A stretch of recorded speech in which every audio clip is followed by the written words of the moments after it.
Marilah kita berdoa. Damai sejahtera Allah yang melampaui segala akal pikiran manusia, itulah yang memelihara hatimu di dalam Kristus Yesus Tuhan kita. Amin. Shalom, selamat hari Minggu Bapak Ibu, saudara-saudara yang terkasih dalam Tuhan Yesus Kristus. Salam sejahtera. Tentu kita berharap kita semua sehat dan selalu dalam kondisi diberkati dalam sukacita dari Tuhan. Bapak Ibu saudara yang terkasih dan seluruh jemaat yang menyaksikan ibadah ini, di minggu ini kita memasuki minggu Advent yang pertama. Dan firman Tuhan yang menjadi renungan bagi kita dalam khotbah ini tertulis dalam 1 Tesalonika pasal 3 ayat 9 sampai dengan ayat 13. Baiklah, mari kita mengikutinya. Saya akan membacakan untuk kita. Sebab ucapan syukur apakah yang dapat kami persembahkan kepada Allah atas segala sukacita yang kami peroleh karena kamu di hadapan Allah kita? Siang malam kami berdoa sungguh-sungguh supaya kita bertemu muka dengan muka dan menambahkan apa yang masih kurang pada imanmu. Kiranya Dia, Allah dan Bapa kita dan Yesus Tuhan kita membukakan kami jalan kepadamu. Dan kiranya Tuhan menjadikan kamu bertambah-tambah dan berlimpahan dalam kasih seorang terhadap yang lain dan terhadap semua orang, sama seperti kami juga mengasihi kamu. Kiranya Dia menguatkan hatimu supaya tak bercacat dan kudus di hadapan Allah dan Bapa kita pada waktu kedatangan Yesus Tuhan kita dengan semua orang kudusnya. Demikian pembacaan firman Tuhan. Bapak Ibu saudara-saudari yang terkasih dalam Tuhan Yesus Kristus, sungguh melalui tema Minggu Advent ini menyambut kedatangan Tuhan dalam kekudusan. Manomu haroroni Tuhan di bagasan habadiaon adalah sebuah sukacita yang tentunya membawa kita untuk mempersiapkan hati kita, mempersiapkan diri kita untuk menyongsong kedatangan Yesus Sang Tuhan Juru Selamat kita di hari yang kedua sesuai dengan janjinya. Bapak Ibu saudara yang terkasih, jika kita melihat nats firman Tuhan ini adalah sebuah ungkapan pujian, syukur kepada Allah. Karena apa? Karena Rasul Paulus yang rindu untuk terus memberikan dukungan, pembinaan, perhatian, bahkan juga tuntunan kepada jemaat di Tesalonika, itu terus mengalir dari hatinya. Sekalipun pada masa itu Rasul Paulus belum bisa hadir ke jemaat Tesalonika. Jemaat Tesalonika adalah jemaat yang merupakan buah penginjilan dari Paulus. Namun lewat bimbingan Paulus akhirnya Timotius diarahkan untuk melanjutkan pelayanan di Tesalonika. Bapak Ibu saudara yang terkasih, nats firman Tuhan ini sesungguhnya sedang mengarahkan kita untuk terus bersyukur. Bersyukur karena apa? Yang pertama, karena penyertaan Tuhan dari mulai awal tahun 2021 Januari sampai dengan sekarang kita memasuki November, 28 November 2021. Ini adalah minggu Advent yang pertama, yang tentunya merupakan sebuah rasa syukur yang dalam yang bisa kita ungkapkan kepada Tuhan. Kenapa begitu dalam? Secara pribadi saya, Pendeta Johannes, ingin mengatakan bahwa di saat pandemi COVID melanda dunia ini, bahkan juga melanda daerah kami, termasuk saya secara pribadi pada masa itu harus mengalami COVID dan opname. Dan 1 Januari saya masih berada opname di rumah sakit. Dalam suasana menanti kesembuhan, memohon pertolongan, berseru dan berharap kepada Tuhan. Ada keinginan untuk kembali melayani, untuk kembali berkumpul dengan keluarga. Tetapi pada masa itu karena saya harus berada di perawatan COVID di rumah sakit Tarakan, saya tidak bisa berbuat banyak. tetapi doa bahkan juga pujian saya di saat saya sedang mengalami perawatan ini terus saya ungkapkan. Sekalipun saya belum bisa keluar dari rumah sakit.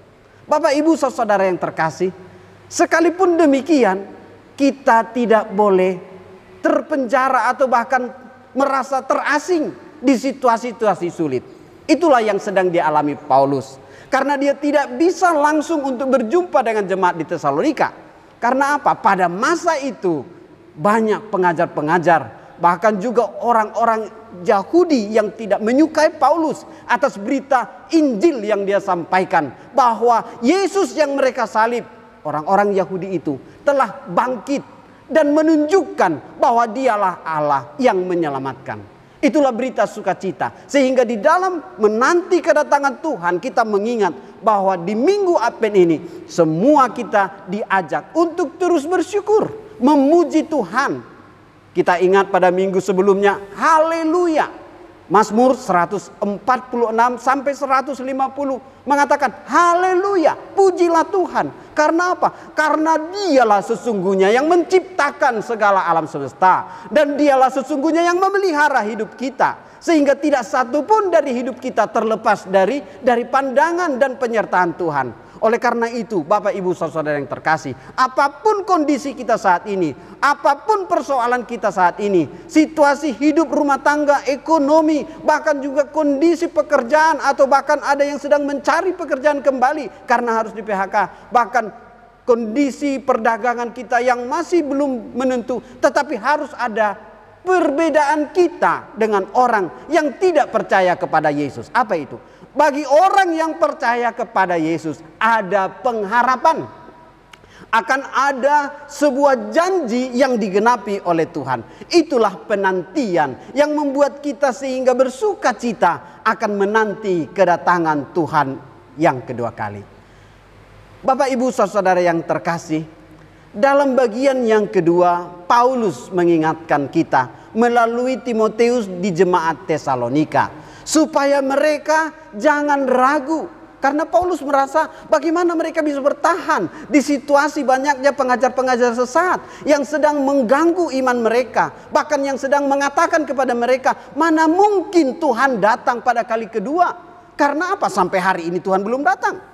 Tetapi Bapak Ibu saudara-saudara yang terkasih, kita ingat janji Tuhan. Dari mulai Allah menciptakan dunia ini, bahkan sampai para nabi-nabi tetap menyuarakan akan lahir Mesias. Dan nyatanya Yesus lahir. Itulah penggenapan dari semua nubuatan yang disampaikan oleh para nabi. Oleh karena itu jangan ragu bahwa janji Tuhan itu pasti digenapi. Dan pasti Tuhan akan datang. Namun Paulus berkata, mungkin ada juga yang ragu, ada yang masih bimbang karena dia mendengar ada jemaat di Tesalonika berkata bahwa untuk menanti kedatangan Tuhan terus apa yang harus saya kerjakan. Akhirnya ada berkata, ya sudahlah, daripada kita pusing-pusing, kita hidup sebagaimana adanya. Ada yang bermalas-malasan, ada yang tidak mau berusaha, bahkan kurang semangat di dalam belajar mengenal dan mempercayai iman yang benar di dalam Yesus. Ini yang perlu diingatkan oleh Paulus melalui Timotius, supaya dia berangkat ke jemaat Tesalonika untuk mengumandangkan kembali semangat roh bahwa Injil Kristus itu benar-benar nyata, menyelamatkan, sebagai Injil kekuatan Allah yang penuh kasih dan dinyatakan melalui Yesus Kristus. Bapak Ibu, kita membutuhkan bukan hanya sekedar percaya. Dunia ini bahkan juga iblis mengatakan dia tahu firman Tuhan, tetapi dia tidak percaya dan tidak mau mengakuinya. Jangan kita akhirnya terlena dengan dunia ini yang hanya tahu bahwa Yesus akan datang tetapi tidak percaya dan tidak meyakininya. Sehingga apa? Sesuai dengan janji Tuhan, pada kali yang kedua dia akan datang. Dia akan datang untuk menjemput orang-orang yang percaya. Tetapi sekaligus dia datang juga untuk menghakimi, menghukum setiap orang yang menolak dia. Ini adalah janji yang pasti ditepati di dalam Yesus Kristus. Bapak Ibu saudara yang terkasih, untuk bisa terus memiliki pengharapan yang hidup dalam menanti kedatangan Tuhan Yesus di parousia yang kedua ini. Diharapkan semua kita orang yang menjadi pengikut Kristus mau untuk belajar, berakar, bertumbuh, berbuah, mengenal Tuhan, mencintai Tuhan, bukan hanya dari luar, tetapi kita masuk ke dalam, mengerti apa sesungguhnya yang Tuhan inginkan, yang harus kita lakukan dalam hidup ini. Kita harus bisa fokus kepada apa yang difirmankan oleh Allah. Yesus berkata, kiranya Dia, maksudnya Yesus, menguatkan hatimu supaya tak bercacat dan kudus di hadapan Allah dan Bapa kita pada waktu kedatangan Yesus Tuhan kita dengan semua orang kudusnya, di bagian ayat yang terakhir, 1 Tesalonika 3 ayat 13. Ini merupakan sebuah doa kepada kita supaya kita boleh terus percaya dan mengandalkan harapan kita, sehingga kita bukanlah orang yang hidup beriman secara sia-sia, bukanlah orang yang hidup beriman secara instan, tetapi hidup beriman yang bertumbuh untuk terus belajar dan mempercayakan hidup kita dalam tangan pimpinan Tuhan.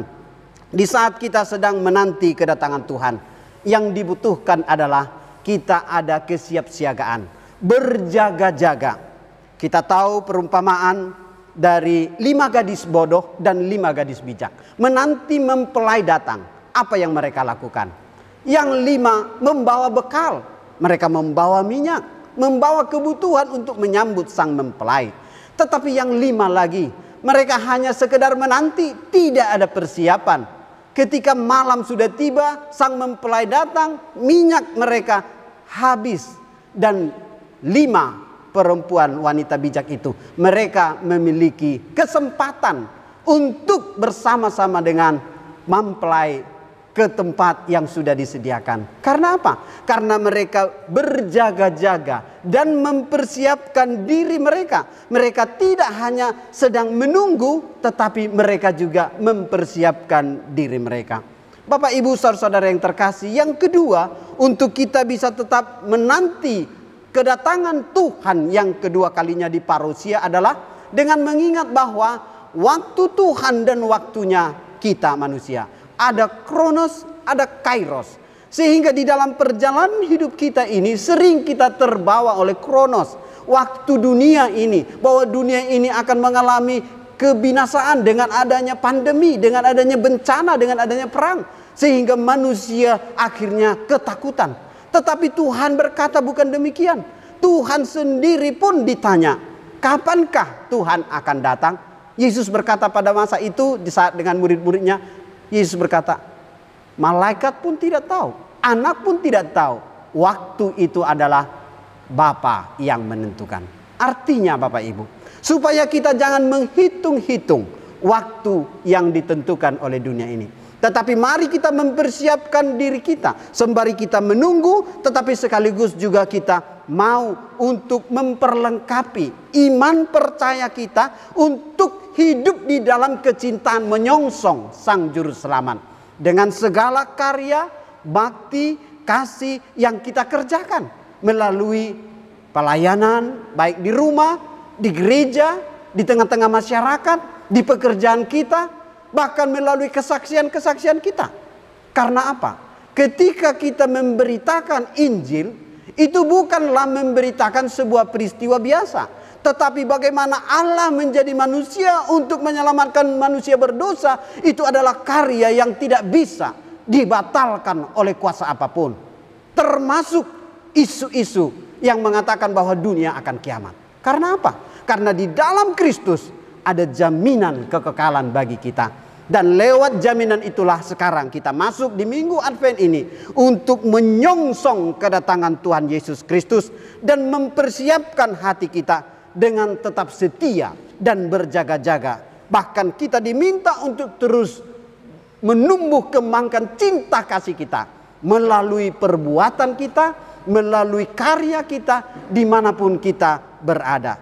Kiranya melalui nats ini Paulus mengingatkan Timotius untuk membangun terus jemaat Tesalonika bertumbuh di dalam iman percayanya. Demikian juga kita. Melalui nats firman Tuhan ini, jemaat yang dikasihi oleh Tuhan boleh terus bertumbuh, berharap dan berseru kepada Tuhan dalam segala waktu kehidupan yang Tuhan berikan kepada kita.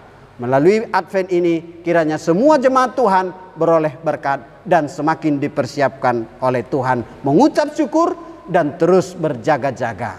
Amin. Mari kita berdoa. Bapa di sorga, kami bersyukur Tuhan untuk seluruh karya Tuhan di dalam Yesus Kristus yang memampukan kami untuk memasuki minggu Advent yang pertama ini. Tuhan mengingatkan kami supaya kami mempersiapkan diri kami menyongsong kedatangan Tuhan di hari yang kedua.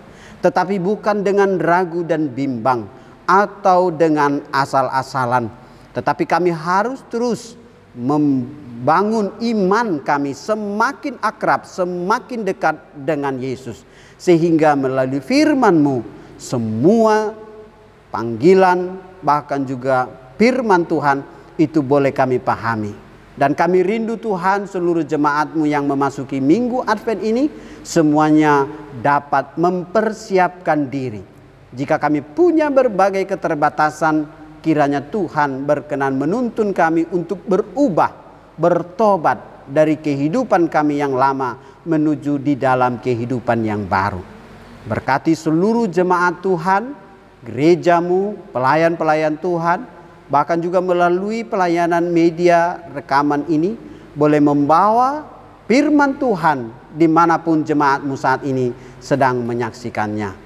Yalah Bapa, Engkaulah yang terus kami muliakan sehingga berita Injil, sukacita, keselamatan dan penantian datangnya Yesus Kristus itu menjadi sukacita yang membuat seluruh jemaat-Mu tetap berpengharapan dan bersemangat melakukan segala tugas panggilan kami masing-masing. Terima kasih Bapa, kami berdoa untuk bangsa dan negara kami.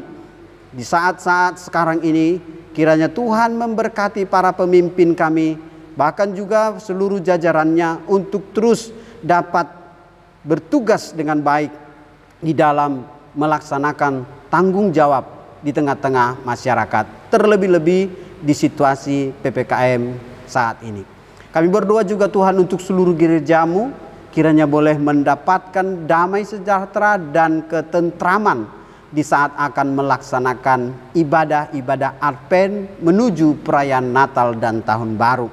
Bahkan juga kami berdoa Tuhan untuk seluruh para petugas, baik itu kesehatan, kepolisian, ABRI yang bertanggung jawab untuk menolong dan memperhatikan seluruh masyarakat. Tuhan juga memberkati. Bahkan gereja-Mu, para hamba-hamba Tuhan, para pelayan-pelayan Tuhan yang melayani dimanapun berada. Baik melalui hamba-Mu, para pendeta, evangelis, bahkan juga Tuhan dari Guru Huria, Bibel Pro, Diakones, para sintua dan seluruh pelayan-pelayan ibadah di minggu-minggu Advent ini. Semuanya mendapatkan semangat dan kekuatan dalam melayani sehingga semakin banyak jemaat Tuhan yang merasakan sukacita Maranatha menanti kedatangan Tuhan Yesus Kristus. Terimalah doa kami, di dalam nama Yesus kami bermohon. Amin.